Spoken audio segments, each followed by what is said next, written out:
Hello, everybody. Welcome to the Buckeye Weekly Podcast. I am Tony Gerdeman, here as always with Tom Orr. Tom, how's it going?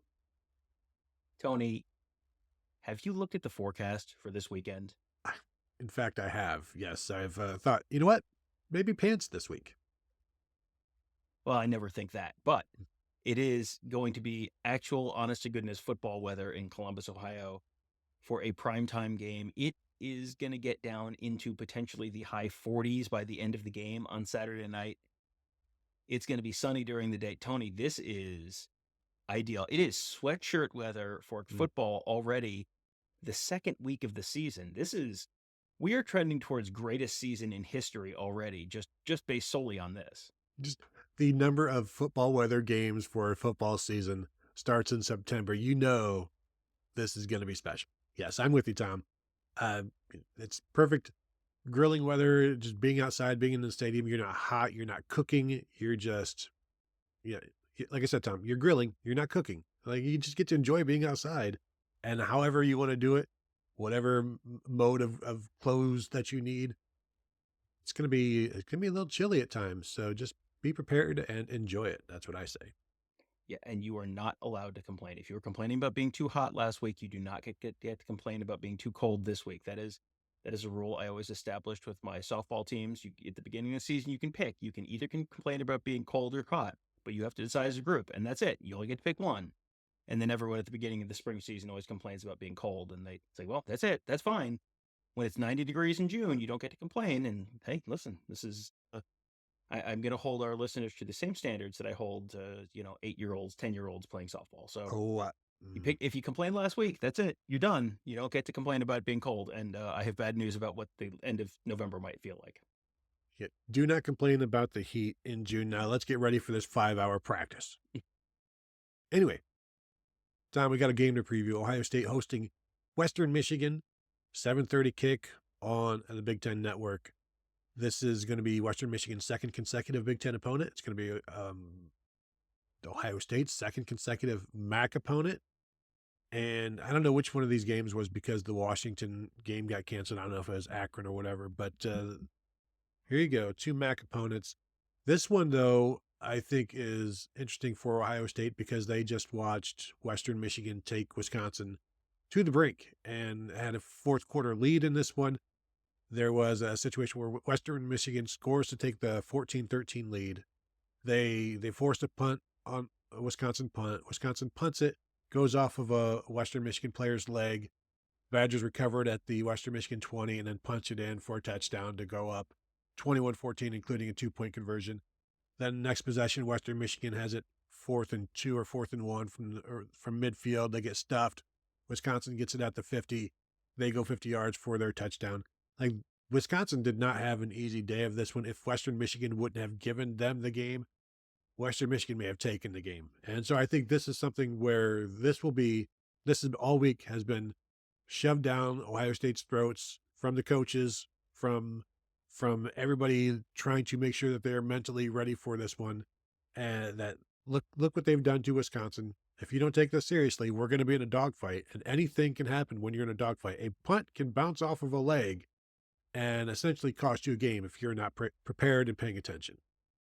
Yeah, goes directly to Ryan Day's motto of leave no doubt. That's the whole thing. That's the whole goal for the Buckeyes this year is don't leave yourself in a spot where the game is close enough that the one stupid play can cost you the game. And you've seen that at times in the 2019 Fiesta Bowl. They had a bunch of different stuff that all went wrong. And if any one of those things had gone right, they would have won. But they all went wrong and then they lost. And you had that again, the Peach Bowl against Georgia, where the injury to Marvin Harrison, and then you come down to, do you make a 50-yard field goal or not? You want to just avoid that and have the last 5 minutes of the game be sort of relaxed, running the clock out kind of stuff. In those games, you want the whole second half to be like that in a game like this. So they have to come out and be much more efficient, much more just consistent than they were last week, where the running game was sort of herky-jerky in the first half. Will Howard got off to a little bit of a slow start, and they punted on one drive. They had they lost the ball on downs. in Akron territory in the first half last week. They have to just put up points. You have to turn the 0-point drives into at least 3-point drives and the 3-point drives into 7-point drives. It doesn't take that much to pull away. Like, this Western Michigan team is not incredible. They were not incredibly efficient. They just took advantage of Wisconsin not being particularly efficient or effective last week either. And, if you have Tyler Van Dyke as your quarterback, sometimes you're going to have some herky-jerky offensive performances. Ohio State needs to just come out smooth, effective, stay on schedule. If they do that, they'll be fine. If they come out herky-jerky again, it's going to be a little bit of a awkward, uncomfortable first half again. A little bit more on Western Michigan, that game last week. It was a 28-14 win for Wisconsin. There were only 3 punts in the entire game, which is pretty crazy. Western Michigan had only 7 possessions in that game. I think Wisconsin had 9. But if you're only getting 7 possessions, that also tells me, one, Wisconsin, their first drive, like 3 straight drives of like 15 or 16 plays and just really, really eating up the clock, but they couldn't do anything with it. They missed a field goal in there as well. Wisconsin was 10 of 16 on third downs, which if Ohio State can do that one, I expect more than 28 points put on the board. And I know the focus offensively this week has been get off to a fast start. And when there has been so much focus on it, I expect to see them do that. And I think once you get that, then everything else is just going to feed off of that. So I am expecting a fast start. I would like to see them, Tom, go right back to the tunnel screen to Jeremiah Smith. I feel like Western Michigan is probably looking for that, and they're going to look for that look. But if Ohio State can draw it up with maybe a little bit of a different alignment, because they had it blocked, he wants that one back, and I think we're going to see them continue to attack with him because it's been productive. I'm interested to see what Western Michigan does to counter that. Like, are they already at the point where you're trying to take away this freshman wide receiver? I don't think you can completely focus on taking him away just because Cardinal Tate's also pretty good at football. Emeka Ibuka also pretty good at football. They've got some running backs that are pretty good with the ball in their hands. You can't just look at, hey, it's Larry Fitzgerald on Pitt and everyone else is kind of meh, and so you can just focus on this one guy. This is an offense that's too balanced around that you can't really do that, which means you're probably going to be able to go with the Jeremiah Smith tunnel screen again, or you're going to see Jeremiah Smith in single coverage, even when everyone knows that's probably not great. And until teams see it enough that they feel they have to take it away, I don't think you're going to see him consistently doubled. You're not playing box and one on Jeremiah Smith, I don't think. So we'll see how long it takes to get to that point, if people get to that point. But I think the supporting cast for Ohio State, and I'm not sure it's fair to characterize Emeka Ibuka and Travion Henderson as the supporting cast for Jeremiah Smith, but if you're looking at it from the Jeremiah Smith-centric standpoint, the supporting cast is just too good to just focus solely on taking the one guy away. Yeah, and I don't know if it was Will Howard or one of the Buckeye offensive players that we were talking to this week. It was asked for a scouting report on Western Michigan, and he's like, well, they got a good corner, they've got a good this, they got that. Like, it wasn't like they do this well. It's like they've got this one good person, they've got this other good guy right here. So your best corner sounds like he's decent. And that may be Bilal Cohn, who had 10 tackles last week, 2 pass breakups, and a tackle for loss. So maybe that's the guy that will be. Yeah, I don't know who you can't really just chase somebody. You might just keep, if he's the boundary corner, then whatever happens, and you go from there. But I am interested to see if, again, there is an intentional focus on getting Jeremiah Smith the football. And 9 targets last week, I believe, 8 or 9 targets last week. That seems like, I think they weren't forcing him the ball. Not like last year. Sometimes you could tell they're forcing the ball to Marvin Harrison. Everything that happened offensively last week felt like it was the flow of the offense. Credit Will Howard for that. Also credit the game plan where, like, yes, they want to get Jeremiah Smith the ball, but it's like, it never got to the point where you're like, other people are open. You need to stop locking onto this guy. I thought Will Howard did a good job progressing, finding other people, and also getting more people involved. That was one of the questions I wanted to ask Chip Kelly this week about how, remember how like Urban would talk about, we've got a list of these 10 guys. We want to get them involved. We want them to, we got to get them the ball. Like, how do they balance? How does Chip Kelly and Ryan Day, how do they balance getting those players the ball, but also not letting it impact the scheme? And I think they did a really good job of everything. Just seemed very natural last week. I expect the same thing to happen this week in the passing game. Yeah, I think the difference there is you can go in with that list, and you can have, we want to get the ball to this guy this many times, or we got to get the ball to these 5 guys this many times. You can do that. You can't necessarily go into a passing play and say, we're going to get it to this guy. And come hell or high water, the ball's going to this guy this play. That doesn't work. You've got to, and this is the better benefit of having a veteran quarterback like Will Howard, who's going to, sure, the first read might be Jeremiah Smith on this play, or the first read might be Carnell Tate on this play. But if that guy's not open, he knows how to stand back there and go through his progressions. The offensive line was not tremendous in terms of the run game last week, but the pass blocking was pretty good. He had time back there to kind of go through his progressions if the first guy wasn't open, take his time, and just make the safe throw that you're not throwing into double coverage. As the coaches said this week, he really only made the one mistake, which was that kind of crazy, falling down, throwing it backwards to Travion Henderson, which he, I think, learned his lesson on, it seemed like, and is probably not going to do again. But if you go into the game with an overall plan of, hey, you've got to get the ball distributed to a bunch of different guys over the course of the game, you can do that in any order you want to do that in. You can sort of spread the ball around. And you're going to have, with the offense and the wide receivers and the running backs, as good as they are, someone's going to be open, especially against a MAC caliber defense, on just about every play. This was not last week that a case where Western Michigan just completely shut Wisconsin down. Wisconsin, their success rate was 51%. That's a 90th percentile outcome. So their success rate, which is just basically you're getting about half of what you need or better on every play in terms of down and distance.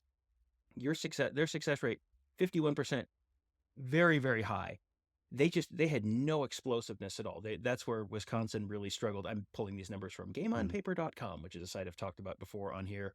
It's just sort of an advanced stats breakdown of all these different games, which generally is a great way to sort of, if you watch the game, sort of sanity check yourself in terms of, was the issue really what I thought the issue was? Because Wisconsin had 80-something plays. Mm-hmm. Western Michigan ran 50-something, like 52 or 53. Wisconsin had the ball a ton. They just didn't do anything with it because while they were efficient, they didn't have anyone who could really stretch the field. That I don't think will be a problem for Ohio State this week.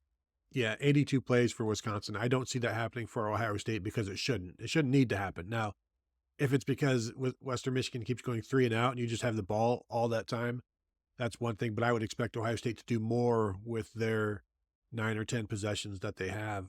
And I would expect the running game to, again, progress. What Ohio State have, like 170 yards last week, like 5.2 yards per carry, which is pretty good. They probably want to be more towards the 5.7 and 6 if they can get there, and I think they will. This might be the start of that. Wisconsin rushed for 196 yards last week, but only like 4.3 yards per carry. I expect Ohio State to do better, and this might be where the more of the focus is this week, is getting the running game right and heading into the bye week with confidence that the running game is quote unquote fixed. So you run for 250 yards and it's like, hey, we've got some confidence. We can still build on that. I don't think they want to go into this one and it's like 160 yards on 40 carries and they're just trying to get it going and it never happens. I think sure that would give them plenty to work on, but they also want to start building some confidence in this running game. And I do wonder if we see, not that you need to, but we didn't necessarily need to see Will Howard run the ball last week, but he still did. They had a couple of called plays for him, or at least one called play.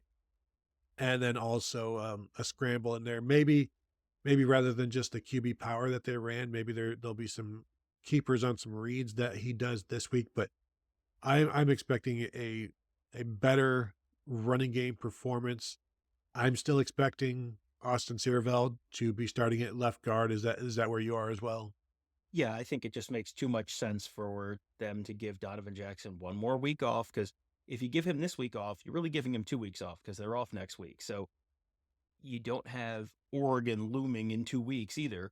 You've got Marshall looming in 2 weeks, which is not really looming. It's just sort of they're there. So you give him another week this weekend. You give Austin Searvelt another game full of reps, and then Donovan Jackson has another week off during the off week, and then you bring him back against Marshall, and then it's Marshall and Michigan State and Iowa before you get to the Oregon game. So I think it just makes too much sense. I'm sure he probably could go if they needed him to. They don't think they need him to, and I think it just makes too much sense for him to sit out one more week and just make sure you're 100% before you're coming back. There's no reason to risk it this early in the season against this kind of an opponent. And we can move to the defense and for Ohio State and say the same thing about Cody Simon at middle linebacker. Ryan Day said that both he and Donovan Jackson practiced on Wednesday, still day to day, and as long as they're day to day, may as well keep them out. And I don't. I think the bigger question, maybe the more interesting question, is if Cody Simon doesn't play, does Arvell Reese get the start this week next to Sonny Styles? And I think that will also depend on how Arvell Reese prepares this week, because Ryan Day talked about the first half of the week last week. He wasn't preparing well enough. Arvell Reese wasn't, but then he closed it well. I wonder if he prepares the entire week the way he did towards the end of last week. If he does that all week long, if he's done that all week long, does he get that green dot from the start? Does he start at middle linebacker with Sonny Styles next to him, knowing that they will still rotate CJ Hicks in there? I think that's going to be something interesting to watch. I don't know if they want to necessarily do that right now, even though Arvell Reese started the second half.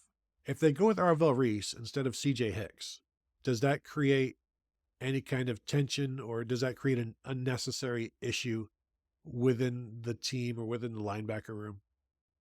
I don't know that I don't know that that's the primary concern right now. I think there's a certain amount of, if they feel that Arvell Reese is the best option, I think Arvell Reese is going to be out there. And I think you might be at the point during the week where on Wednesday or Thursday, they don't really know, or they didn't really know who they were going to start, whether or not Cody Simon starts. We'll see if Cody Simon is back this week.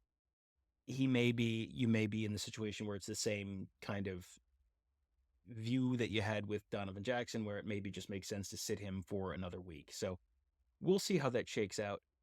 I think the thing that's a little different to me here is, if Arvell Reese has been repping at the Mike linebacker for the whole season, the whole year, and Sonny Styles has only been there for a few weeks here and there, you might be better at two different positions if you feel like Sonny Styles is better than CJ Hicks at the will spot, which they pretty openly have discussed the fact that they feel he is a little bit of ahead of CJ Hicks there. Then if you put Arvell Reese at the Mike spot, he's just probably got more reps, more actual reps in practice, more mental reps in practice, thinking about what he's doing as a Mike backer, as opposed to Sonny Styles, who's really been learning the will position most of the year and then sort of got thrown into that Mike spot. If they feel like Arvell Reese is at a point where he can be trusted to be the guy with the green dot on his helmet and sort of call the defense out on the field and communicate that to the guys and be in charge of all of that stuff and also be able to handle all his responsibilities, I think there's a lot of stuff they like about him. I think they like his really aggressive attacking approach. You saw him flying around out there against Akron. I think that's something that, as long as he's not flying around into the wrong gap, or he's not flying around, chasing stuff all around the field, I think there's a decent argument to put Arvell Reese in there. And absolutely, CJ Hicks should play as well. This is not, bench CJ Hicks or anything like that. But if you can have Arvell Reese and Sonny Styles, if they feel that those two guys maybe, make themselves stronger at a couple different spots, I think that's what they're going to go with. And then CJ Hicks is going to certainly have a role as well. And you may see Sonny Styles and CJ Hicks out there again together as well, because I think that worked fine when they were out there last week. I know CJ Hicks got a lot of grief online for some of his plays. I went back and watched. He had back-to-back missed tackles, and those are really his only errors of the game that I saw. And he was making plays as well, not just his sack, but One of his blitzes caused the Jermaine Matthews tackle for loss because it created a quick throw, and that wasn't the only time he created a fast throw. So, like, he did some good things in there. He had those two plays where he missed the quarterback on one, the mobile quarterback Bullock, and then missed the running back on another, like right after that one. So, not great right there, but I think overall he did just fine.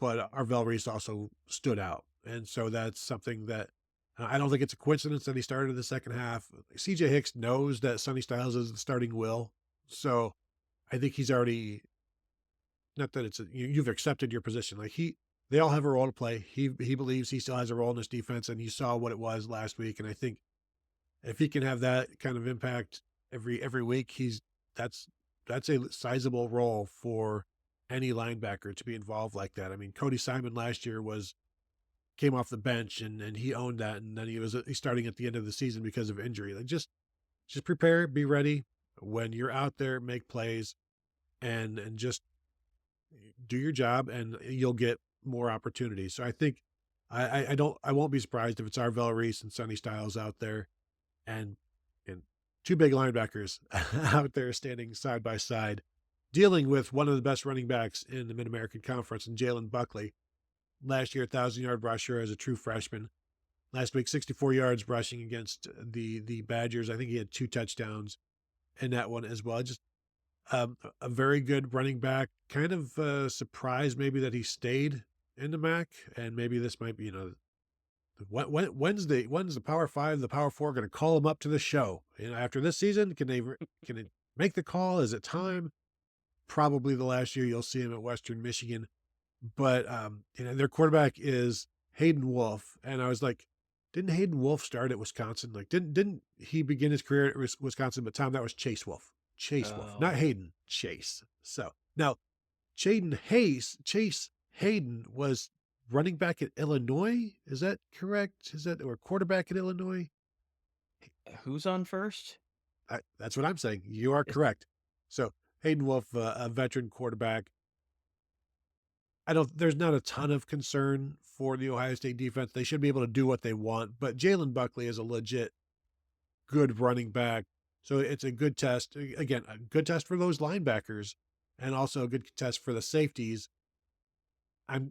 Caleb Downs probably pretty angry with himself for some of his play last week. I would expect things to be much more cohesive and secure this week from the Buckeyes. I think this is a challenge for them in a certain way, but it's a challenge where they're not hitting you with a knife or a big sword like you're fencing. This is like the American Gladiators, where they have the big sticks with that look like the huge Q-tips with the big pads on the end. Mhm. You're not actually going to get hurt here. You're going to get, you could get hit in the face. That's certainly a possibility. This is just not a team that feels like they're likely to hit a ton of big plays or be able to sustain a ton of drives. I think this is a talented-ish offense that is just going to not be able to hold up, just on a man-to-man basis with this Ohio State defense, which is not exactly bold. That was yesterday. The bold show was yesterday, Tony. This is just like regular takes. Western Michigan, not as talented on offense as Ohio State is on defense. That is probably just a regular take of very lukewarm temperature. So there's enough talent there that they're going to hit some plays here and there, but I don't expect them to be able to sustain a 14-play drive against this defense or anything like that, especially in the first, when the starters are in there. Outside of maybe you get a good first drive when you're kind of running the scripted stuff, and sometimes you can have a good first drive, but I don't think they're going to be able to do that consistently throughout the game. So this is I think, nice sort of safe test where they, the mother tiger has brought some kind of prey back for the little tiger cubs to, sort of learn how to complete the process. It feels like it may be a situation kind of like that. Yes, Western Michigan, a sickly goat brought to the lair from the mother lion, and we all get to witness the coming of age of these young lions as they devour a sickly goat, Tom. Thank you for that image. One interesting note, special teams. Just got to be wary of those. Tom, you boldly predicted a Brandon Ennis punt return touchdown this week. Western Michigan ran the Les Miles fake field goal, tossed it over over their head to the kicker, running perfectly for a first down, about a 25-yard gain to keep momentum and to just make the game closer than probably ever needed to be. So just keep an eye on the special teams craziness. You've got a coach that is aggressive enough to know that, hey, we can do whatever we want. Also, enough aware enough to know, like, we're not expected to win this. We're not supposed to win this, so we can do some things. Like, I felt bad for Joe Moorhead last week. Like, he knew what that was about, and you could just see on the sidelines and after the game, he's like, "What do you want me to do about it?" Did you see Rich Rodriguez talking about, like, I think Jacksonville State maybe is playing Alabama, and he's like, you can pay us $2 million to beat our brains in. That's fine. Like, we'll do that. We'll do that all day long. And that's not what I think is going to happen here. But when you know the situation and know the score, quote unquote, you do whatever you want. Like you can pull some crazy things out. You don't have to go full Shiano, but there may be some Shiano tendencies in this one. Well, you can get some attention. You can get some positive attention for your program. Western Michigan is not a program that gets a ton of attention nationally and really hasn't since PJ Fleck left. They had that 2015, I think, season where they went unbeaten and ended up playing Wisconsin in the Cotton Bowl. Since then, it has been a very anonymous program for the most part. And that's true for a lot of the programs in the MAC. And last week they got some national attention. Like, oh, look, hey, look at Western Michigan. They hung in there against Wisconsin and had the lead in the fourth quarter. Good for them. That, boy, maybe there's something going on there. If they can keep this close for a half, if it's 17-10 or 20-10 going into the half, something like that, that's going to be, you'll have the folks on the national, halftime shows and when they're doing the score cut-ins, like, oh, Western Michigan hanging around, look at that. And that gets you some attention as a program and probably buys you some goodwill with your boosters and all that kind of stuff. So I think that's a reasonable goal for Western Michigan. They're not going to win this game, and that's okay. They probably are not coming in with the mindset that they're going to win this game. But if they can come in and keep it interesting, that's probably pretty good. Tony, I remember just thinking about the 2000, I guess was it 15? I think it was 2015, the Western Michigan game at Ohio State, where they came in and they televised PJ Fleck's pregame speech. And he was trying to make some point about how horseshoe, which is the Ohio State Stadium, Tony, what does a Bronco's foot do? It stomps on the horseshoe. It was something like that. It was like, well, I don't think that really addresses anything directly that's going to happen today. But I mean, it's a thing. And so anyway, PJ Fleck. I think if I recall, Ohio State started out 28-0 or something that game and won 38-12 and coasted the rest of the way. But yeah, so there you go. I went 52-10. Yes, 52-10. Tom, what did you do? I don't remember what I said on our Wednesday night live show, and I have not yet sent in my score prediction. So I'm going to say 42-6 Ohio State. Yeah, the ball control aspect of college football right now, I'm still trying to grasp and dial down my score predictions. But 52-1 last week. I'll try it again this week. So thank you all for tuning in. Hit that thumbs up before you go. We would appreciate that. Of course, subscribe to the channel if you have not done that yet. And enjoy the second week of college football because it will be week 8, week 9 before you even know it. So soak it all in. Enjoy it. Thanks for tuning in, and we'll talk to you guys later.